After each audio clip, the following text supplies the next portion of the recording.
यायचं का ते? सर, सुनावणी संपली, आज मंगळवारी पुन्हा सुनावणी ठेवली आहे. काय झालं आजच्या सुनावणीत आणि काय अपेक्षा? आज मुख्यतः जे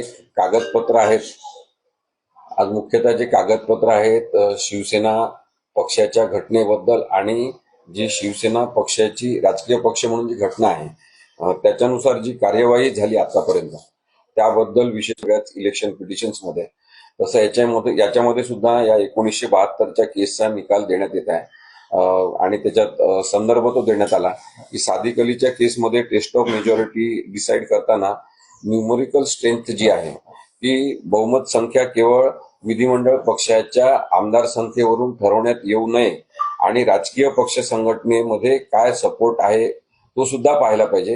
हे तत्व 1972 मध्ये न्यायिक तत्व म्हणून प्रस्थापित झालेलं आहे.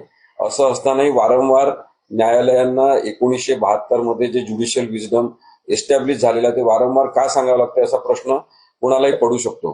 खरं तर ते सांगायला लागण्याची गरज पडू नये, परंतु आता ज्या राजकीय बदमाशी वाढलेल्या आहेत त्यामुळे असं दिसते की वारंवार सादिक अली केसचा संदर्भ दिला जात आहे. आजही तो दिला गेला. तसंच 2024 मध्ये सुभाष देसाई केसमध्ये सुद्धा परत सुप्रीम कोर्टाने सादिक अली केसचा संदर्भ घेऊन निकाल दिला आणि सांगितलं की केवळ आमदारांची संख्या लक्षात घेऊन कोणत्याही प्रकारचा निर्णय इलेक्शन कमिशननी किंवा कोणी घेणं बहुमत कोणाला आहे या दृष्टीने ती निरर्थकता ठरेल असं म्हटलेलं आहे. It will be fertile exercise असं म्हटलेलं आहे.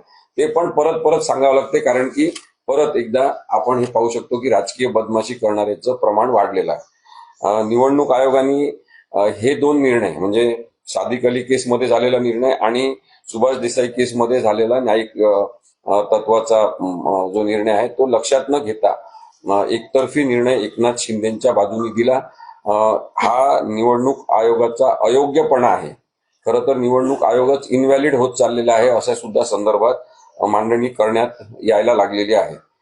आता मुख्य मुद्दा हा पक्ष घटनेचा आहे आणि त्यानुसार जर आपण पाहिलं तर 2018ची पक्ष घटना ही हुकुमशाही वाढवणारी लोकशाही पूर्ण तत्व आणण्यासाठी नव्हती. जसा आरोप साधारणतः केला जातोय की 2018ची पक्षाची घटना ही अलोकशाही पूर्ण आहे असा आरोप करण्यात आलेला होता. तर त्या पार्श्वभूमीवर सगळ्या तारखा सांगणं आवश्यक आहे. म्हणून कपिल सिब्बल सरांनी सगळ्या तारखांचा हिशोबच कोर्टासमोर मांडलेला आहे आणि त्याच्यामध्ये त्यांनी मुख्यतः सांगितलं की 23/1/2018 मध्ये नॅशनल एक्झिक्युटिव्ह मीटिंग आयोजित करण्यात आली होती संपूर्ण शिवसेना पक्ष संघटनेमध्ये असलेल्या सगळ्या नेत्यांची, उपनेत्यांची, कार्यकर्त्यांची, सगळ्यांची. आता याच्यामध्ये नॅशनल एक्झिक्युटिव्ह मीटिंग जी झाली त्याच्यामध्ये फक्त एक्झिक्युटिव्ह मेंबर सगळे सहभागी झाले होते आणि त्यापूर्वी राष्ट्रीय कार्यकारिणीची 26/7/2022 रोजी मीटिंग झाली. मुख्य म्हणजे त्याच्यामध्ये एकनाथ शिंदे सुद्धा हजर होते आणि त्यांनी ही जी पक्ष संघटनेमधले बदल आहेत ते मान्य केलेले होते. तेव्हा त्यांची सही आहे त्याच्यामध्ये, ते सुद्धा सांगण्यात आलं. मग एकदा आपण एक पक्ष संघटना जी मान्य केलेली आहे आपली सही त्याच्यामध्ये आहे तर त्याच्यामध्ये अचानक आपल्याला एवढी नाराजी होण्याचं काय कारण आहे? म्हणजे एवढी नाराजी एकनाथ शिंदेच्या मनामध्ये का निर्माण झाली 2018च्या पक्ष घटनेबद्दल? याचं काहीच कारण कळत नाही, हे अनाकलनीय आहे. त्यानंतर 2018ची घटना ही व्यापकता आणण्यासाठी केलेली आहे, कोणाचे अधिकार कमी केलेले नाही हा सुद्धा मुद्दा मांडण्यात आला. आपण पाहतो उलट काही लोकांची संख्या वाढेल या पद्धतीने पक्ष घटनेमध्ये बदल करण्यात आला.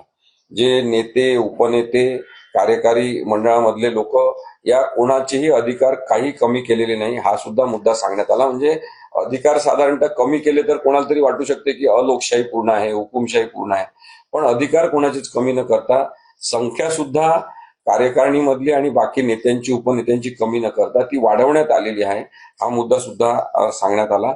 आता कपिल सिब्बल सरांनी हे जास्त आवर्जून सांगितलं की पक्ष फुटीनंतर अचानक पक्षाची घटना चुकीची आहे हे इलेक्शन कमिशननी का ठरवलं? म्हणजे पक्ष फुटी ही 2022 मध्ये झालेली आहे. 2018 मध्ये पक्षाच्या घटनेमध्ये काही महत्वाचे बदल करून त्याला व्यापकता दिलेली आहे आणि मग अचानक इलेक्शन कमिशनला 2022 मध्ये ही घटना चुकीची आहे असं का वाटलं? आता याच्यामध्ये मुख्य मुद्दा आहे तो प्रोएक्टिव्ह भूमिकेचा आहे. इलेक्शन कमिशननी काहीच करायचं नाही. कोणत्याही राजकीय पक्षाची घटना तपासायची नाही, कोणत्याही राजकीय पक्षामध्ये घडणाऱ्या घडामोडी बघायच्या नाही, त्याच्याबद्दलचे डॉक्युमेंट्स बघायचं नाही. त्यांनी केलेले जे फेरप्रस्ताव आहे किंवा काही नवीन सूचना आहेत त्या कधी कागदपत्रांची दखल घ्यायची नाही. आणि अचानक पक्षफुटीनंतर सांगायचं की तुमची घटना चुकीची आहे. तर 2018 मध्ये जर पक्ष घटना चुकीची होती तर 2018 ते 2022 इलेक्शन कमिशन ऑफ इंडिया काय करत होते, त्यातले लोक काय करत होते? म्हणजे कोणती प्रोएक्टिव्ह भूमिका घ्यायची नाही आणि केवळ मग राजकीय हेतूने ऍक्टिव्ह व्हायचं, हे इलेक्शन कमिशनचं काम आहे का? हे सुद्धा आज चर्चेत आलेलं होतं. हा महत्वाचा मुद्दा आहे. रिप्रेझेंटेशन ऑफ पीपल्स ऍक्टचं कलम 29 जे आहे त्याच्यामध्ये किंवा त्यानुसार राजकीय पक्षाची एखाद्या नोंदणी रद्द करण्याचे हक्क इलेक्शन कमिशन ऑफ इंडियाला आहे. हा सुद्धा प्रश्न आज चर्चेत आलेला आहे. त्यामुळे मला असं वाटते की हे सगळे प्रश्न जे चर्चेत आलेले आहेत त्या व्यतिरिक्त आता पक्षाच्या पात्र अपात्रते संदर्भात जे 4 पिटिशन राहुल नार्वेकरांसमोर होते त्याबद्दल सुद्धा सुनावणीमध्ये चर्चा होणार आहे. एक मुद्दा महत्वाचा म्हणून सांगितला पाहिजे की जी पक्ष संघटनेमध्ये 2018 मध्ये बदल झाले त्याच्यावर एकनाथ शिंदे नाराज झाले असं सांगण्यात आलं. त्याच्यानंतर त्यांनी जे पळून गेल्यावर गुवाहाटीला स्वतःची पक्ष संघटना काहीतरी काढण्याचा प्रयत्न केला. स्वतःलाच त्यांनी मुख्य नेता म्हणून जाहीर केला. आता मुख्य नेता हे पद 2018 पर्यंतच्या घटनेमध्ये कुठेही मुख्य नेता हे पद नाही. शिवसेना प्रमुख हे नाव होतं, शिवसेना पक्ष प्रमुख. त्यानंतर पार्टी प्रेसिडेंट जे होतं.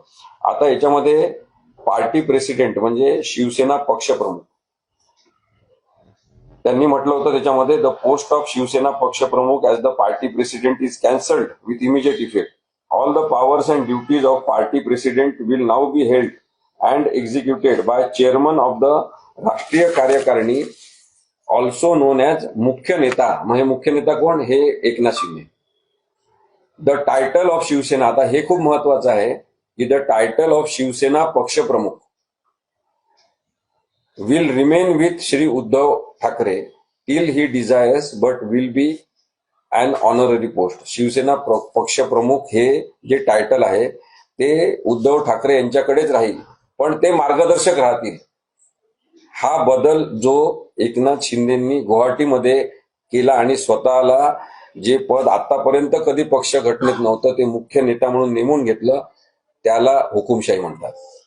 ते अलोकशाहीपूर्ण आहे आणि ते चुकीचं आहे हे सुद्धा सांगण्यात आलं. नाही, हे गुवाहाटीचं आहे. हे आता मी वाचून दाखवलं ना, ते गुवाहाटीला त्यांनी केलेल्या पक्ष घटनेतल्या बदलाबद्दल आहे. आणि म्हणून पक्ष संघटनेचा सपोर्ट पाहायला पाहिजे. हे वारंवार मांडण्यात आलेलं आहे. 19,41,815 लोकांनी पक्ष संघटना उद्धव ठाकरेंच्या बाजूने आहे असे प्रतिज्ञापत्र दाखल केले. ते का बघितले नाही हा मुद्दा पुन्हा पुन्हा चर्चेत आलेला.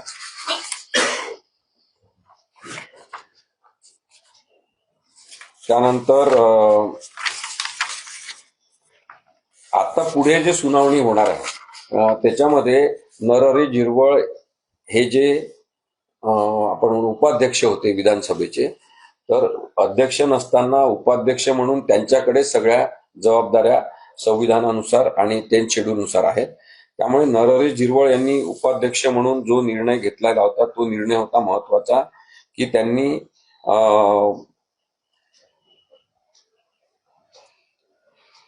उद्धव ठाकरेंच्या बाजूने निर्णय घेताना 21/6/2022 रोजी त्यांनी जे लीडर चेंज केले त्याला मान्यता दिली होती. आता हा निर्णय जो आहे तो सगळ्यात कळीचा मुद्दा ठरणार आहे आणि त्याबद्दल सुद्धा तिथून चर्चा होऊन पात्र अपात्रतेची चर्चा. राहुल नार्वेकर यांनी जे 4 त्यांच्यासमोर पिटिशन रिजेक्ट केलेले होते पात्र अपात्रतेचे, आणि त्यांनी फार अभूतपूर्व असा निर्णय दिला की कोणीही अपात्र नाही, सगळेच जण पात्र आहे. आणि हा सुद्धा एक महत्वाचा मुद्दा येणार आहे चर्चेमध्ये. तो म्हणजे राहुल नार्वेकरांनी सांगितलं की हे सगळं प्रकरण पात्र अपात्रतेचं नाही आहेच. त्यामुळे 10th शेड्यूल नुसार जी पात्रता अपात्रता डिसाईड करण्याचे अधिकार विधानसभा अध्यक्षांना आहेत म्हणून त्यांच्याकडे प्रकरण पाठवलं होतं.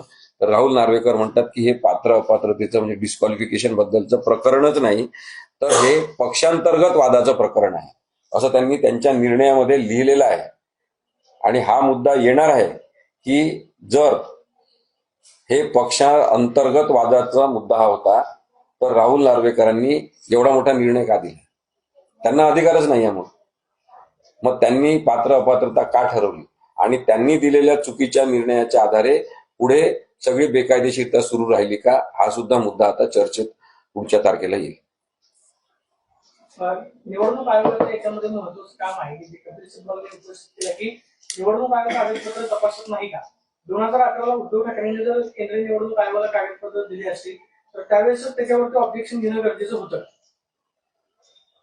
उद्धव ठाकरेंनी कागदपत्र जर पक्ष संघटनेतर्फे खासदार अनिल देसाईंनी सबमिट केले होते तर ते त्यावेळेसच त्यांनी करायला पाहिजे होते. पण मी मगाशी जसं म्हणालो की कोणतीही सक्रिय भूमिका इलेक्शन कमिशन घेत नाही, ते केवळ राजकारणासाठी सक्रिय होतात आणि कोणत्या तरी सत्ताधारी राजकीय पक्षांनी सांगितलं म्हणून सक्रिय होऊन अचानक निर्णय घ्यायला लागतात. ते अत्यंत चुकीचं आहे. त्यामुळे हा निर्णय लागणारच, हा उद्धव साहेबांच्या बाजूनीच निर्णय येणार. परंतु निर्णयामध्ये हे सुद्धा आता नक्की झालं पाहिजे की निवडणूक आयोगाच्या सगळ्या अधिकाऱ्यांचं काम काय आहे, त्यांच्या कामाच्या जबाबदाऱ्या म्हणजे अकाउंटेबिलिटी आपण त्याला म्हणतो ती नक्की झाली पाहिजे. हे काही दिखाऊ पद नाही आहे. म्हणजे भारताच्या इतिहासामध्ये TN सेशन केवळ निवडणूक आयुक्त असताना लोकप्रिय होऊ शकतात. लोकांना ते आपल्या घरातले आणि मनातले व्यक्ती वाटू शकतात. मग त्याच्यानंतर असं काय घडलेलं आहे की निवडणूक आयोग हा केवळ राजकीयच पक्षासाठी काम करतो असं लोकांचं मत झालेलं आहे. याच्याबद्दलचा निर्णय झाला पाहिजे. निवडणूक आयोगाला त्यांची जबाबदारी, त्यांची कर्तव्य दक्षता आणि त्यांनी करण्याची कामाची पद्धती डिफाईन करून दिली पाहिजे. एकनाथ शिंदे पंतप्रधान नरेंद्र मोदींना भेटले, त्यांचे खासदार भेटले, त्यामुळे तर्कवितर्क लढवलं जातं की सुप्रीम कोर्टामध्ये हे सगळं प्रकरण असताना ते मोदींना भेटलं त्याच्यामुळे ते दबाव येऊ शकतो किंवा काय असे वेगवेगळ्या पद्धतीने आरोप केले जातात. तुम्हाला वाटतं की दबाव तंत्र वापरण्याचा प्रयत्न केला जातो किंवा न्याय व्यवस्थेवरती दबाव आहे असं तुम्हाला वाटतं? मी एकटा म्हणत नाही, सगळेजण म्हणतात. रिटायर्ड झालेले अनेक न्यायमूर्ती हे सांगतात की न्यायव्यवस्थेवर काही प्रमाणात दबाव आहे आणि तो दबाव नरेंद्र मोदी सारखे अशिक्षित घटक तयार करत असतात, बरेचदा अमित शहा तयार करत असतात. त्यामुळे तो दबाव आहेच, हे आपल्याला अमान्य करून चालणार नाही की एखाद्या सरन्यायाधीशाकडे केवळ गणपतीचं पूजा करायला मी जातो असं म्हणायचं आणि नंतर मग त्याच्यातून काय साध्य होऊ शकते राजकीय त्याचं पूर्ण गणित ठरलेलं असेल तर लोकांच्या मनामध्ये येणाऱ्या शंकांचं निरसन आता या राजकीय नेत्यांनी केलं पाहिजे जे अशा पद्धतीने वागतात. म्हणजे तेव्हा ते 7 खासदार भेटायला गेले, 6 खासदार आणि एकनाथ शिंदेसह, तेव्हा त्यांनी पाठीवर हात ठेवून सांगितलं, त्यांच्या बातम्या आल्या तशा की भिऊ नकोस, मी तुझ्या पाठीशी आहे. मग आता हे जेव्हा असं म्हणतात आणि ते सांगतात की पक्ष आणि चिन्ह तुमच्याचकडे राहील, काळजी करू नका, तेव्हा एवढा आत्मविश्वास आणि बेकायदेशीरतेला एवढा पाठिंबा देण्याची प्रवृत्ती कशी तयार झाली, हा एक गंभीर प्रश्न आहे असं मला वाटतं. या सगळ्या मुद्द्यामध्ये अद्याप राज्यपाल यांनी बोलवलेले फ्लोर टेस्ट त्याबद्दल काही मुद्दे उपस्थित होत नाहीत, ते पुढे अधोरेखित होणार आहे का नाही होणार? नाही, पात्र अपात्रतेच्या मध्ये तो नक्कीच मुद्दा अधोरेखित होणार आहे आणि यापूर्वी तो मुद्दा चर्चेत आलेला आहे. कारण की जस्टिस चंद्रचूड आणि 4 न्यायाधीशांनी जो निर्णय दिला त्याच्यामध्ये स्पष्टपणे नमूद करण्यात आलेलं आहे की भगतसिंग कोश्यारी राज्यपाल म्हणून राजकीय वागलेले आहेत आणि त्यांनी जो बहुमत चाचणीचा निर्णय घेतला होता आणि आदेश दिला होता तो निर्णयच पूर्णपणे त्यांचा बेकायदेशीर आहे असं सुप्रीम कोर्टाने यापूर्वीच म्हटलेलं आहे. शिंदे गटाची युक्तिवाद करताना काय अडचण होऊ शकते असं तुम्हाला वाटतं? शिंदे गटाच्या वकिलांना ज्यावेळेस युक्तिवादासाठी वेळ दिला जाईल, कपिल सिब्बलांनी आतापर्यंत म्हणजे विधानसभा अध्यक्षांपासून ते केंद्रीय निवडणूक आयोगाच्या कार्यपद्धतीवर प्रश्न उपस्थित केले. शिंदे गटाचे युक्तिवाद करताना काय अडचण होईल की त्या अडचणीच्या मुद्द्यावरती शिंदे गटाला युक्तिवाद करता येणार नाही आणि सुप्रीम कोर्टामध्ये हे उघड होईल की निकाल उद्धव ठाकरेंच्या बाजूला आहे? सगळ्यात मोठी शिंदे गटातर्फे अडचण होणार आहे सुप्रीम कोर्टात ती म्हणजे त्यांना वेळ फार कमी पडणार. कारण की असत्य सांगण्यासाठी किती वेळ दिला तरी तो कमी पडतो, त्यामुळे त्यांना वेळ कमी पडणार. ते असत्य सतत घोटून घोटून त्यांना मांडावं लागणार सुप्रीम कोर्टासमोर. ही एक सगळ्यात मोठी अडचण आहे. दुसरी अडचण कागदपत्रांची आहे. जसं मी हे सातत्याने सांगतोय की जेव्हा हे पळून गेले होते सगळे काही आमदार, तर जे पळून गेले नव्हते त्याच्यामध्ये उदय सामंत, त्यानंतर संजय राठोड, त्यानंतर दादा भुसे यांच्या सहीनी असलेल्या ठरावावर एकनाथ शिंदेंना पक्षातून निलंबित केलेलं आहे. मग आता त्यांनी त्यांच्या सह्या कधी नाकारलेल्या आहेत का? कधीही नाकारलेल्या नाही. उदय सामंत यांनी कधी आपली सही नाही असं म्हटलं नाही. संजय राठोड यांनी कधी सही म्हटलं नाही आपली नाही. दादा भुसेंनी म्हटलेलं नाही. त्यामुळे हा कागदोपत्री पुरावा अत्यंत सज्जड पुरावा आहे, ज्याच्यामध्ये हे स्पष्टपणे दिसते की एकनाथ शिंदेंना निलंबित करताना 3 लोक, एक सूचक आणि 2 अनुमोदक जे होते त्याच्यामध्ये हेच लोक होते. आता ही अडचण ठरणार आहे. नंतर मी आता तुम्हाला जे डॉक्युमेंट सांगितलं की ज्याच्यामध्ये स्वतः एकनाथ शिंदे होते त्या कार्यकारिणी मीटिंगमध्ये आणि त्यांनी पक्ष घटनेमध्ये विस्तार केलेला आहे, तेव्हा त्याच्यावर सही केलेली आहे. त्यांनी त्या कार्यकारिणीमध्ये ते नेते म्हणून उपस्थित होते, त्यांची सही आहे. मग आता ती सही जी आहे ती कोर्टासमोर मांडण्यात आले होते सगळे कागदपत्र, ते कसे नाकारणार तुम्ही? हे कागदपत्र बघितलेच नाही निवडणूक आयोगाने, हाच तर मुख्य वाद आहे.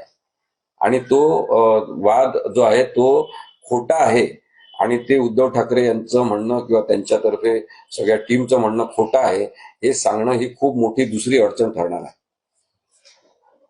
आता हे काय होऊ शकते यांचं डिस्क्वालिफिकेशन जर झाले, यांचं डिस्क्वालिफाय झाले तर परत काय नाही, हे शिवसेनेमध्ये राहणार की परत वेगळा गट तयार होणार आहे? आता याच्यामध्ये काय आहे की राजकीय मुद्दे बरेच असू शकतात, कारण की हा विषय संपूर्ण राजकीय आहे. संविधान सुद्धा राजकीय डॉक्युमेंट आहे. 10th शेड्यूल हा राजकारणाच्या प्रक्रियेमधला सगळ्यात मोठा कायदेशीर मुद्दा आहे.